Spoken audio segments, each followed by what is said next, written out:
Well, the ongoing parliament session ends on Friday. What this means is that the centre, in keeping with its assurance, has 4 days to table the amended Waqf bill in the House. In anticipation, as politics and protests peak, an unfazed centre has reiterated its commitment to the reform resolve.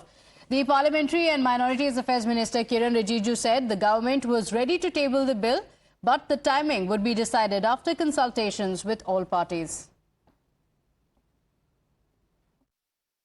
कई कई जगह में loud speaker लगा के पूरा broadcast कर रहे हैं कि मुसलमानों का ज़मीन छीनने जा रहा है, मस्जिद छीनने जा रहा है, कब्रिस्तान छीनने जा रहा है। ऐसे क्यों झूठ बोलते हैं? वो जो बोलने वाला लोगों का चेहरा भी पहचानी है, क्योंकि CAA जब लाया था तब भी यही झूठे बातें इन्होंने किया था कि CAA लाएंगे तो मुसलमानों का अधिकार छिन जाएंगे, नागरिकता छिन जाएंगे, मुसलमानों को देश से बाहर कर देंगे, ऐसा बोला है। अब CAA कानून लग गया, साल भर हो गया, किसी एक मुसलमान का कोई अधिकार छीन लिया गया है? किसी का नागरिकता छीना है क्या?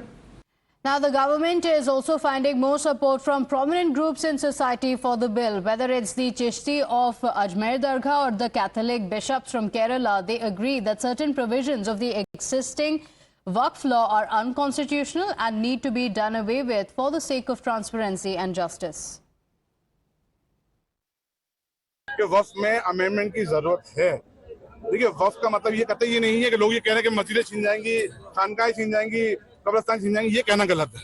हो सकता है कुछ सेक्शन से उनको प्रॉब्लम हो, ये ऐसे मत हो। ये डेमोक्रेसी का पार्ट है। मुझे पूरा यकीन है कि ये बिल आने के बाद में वक्फ के मैटर में ट्रांसपेरेंसी आएगी। इसके अंदर ये गुमराह ये कर रहे हैं कि साहब ये वक्फ के जरिए शरीयत मुदाखलत नहीं। तो ये वक्फ एक अलग मामला है। वक्फ के मामला बिल्कुल अलग होते हैं, वो शरीयत से मामला है। इसमें किसी से मजहब की कोई मुदाखलत नहीं मानी जानी चाहिए, मेरा मानना ये है। People have been staying there for decades. Hundreds of families, they have been staying there for decades. They have purchased that land. They have got all the legal documents to prove that. And yet, the Waqf Board of Kerala has claimed that land. So the opposition leaders, remember, have been saying that mosques would be targeted. They have been saying that the Muslim community will be targeted. Yesterday, the AIMPLB had also given out a message to Muslims across the country to wear black bands in protest. And we saw what happened. Muslims were offering their prayers for Eid without any politics in it. It was only some of the opposition leaders who were wearing these black bands. And there are leaders from within the community as well who are saying that the amendment to the Waqf is the need of the hour. They've said that it is going to help the Muslim community, whether it is the chief of the Ajmer Dargah or the Bishop Council in Kerala. They've come out to say that Waqf in the current form does indeed need changes.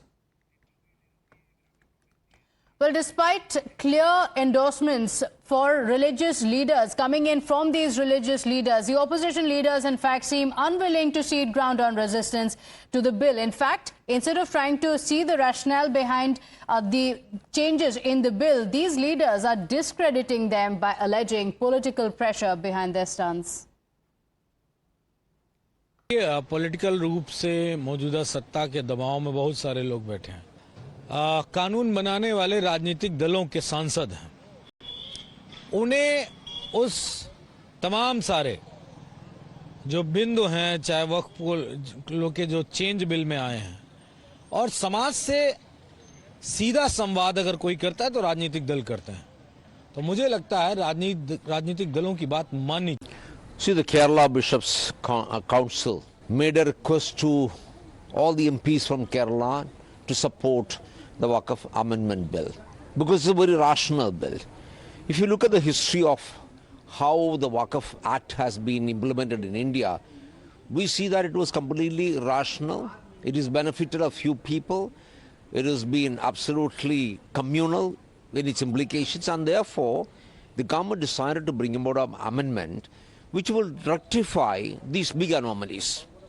Now you take the case of Kerala, Munambam, where hundreds of acres of land which people bought, citizens bought, after paying all the necessary, going through all the formalities, now the Waqf, under the Waqf Act, they're claiming that it is Waqf property. The entire bill act has many anomalies, which is exactly what the government is trying to rectify.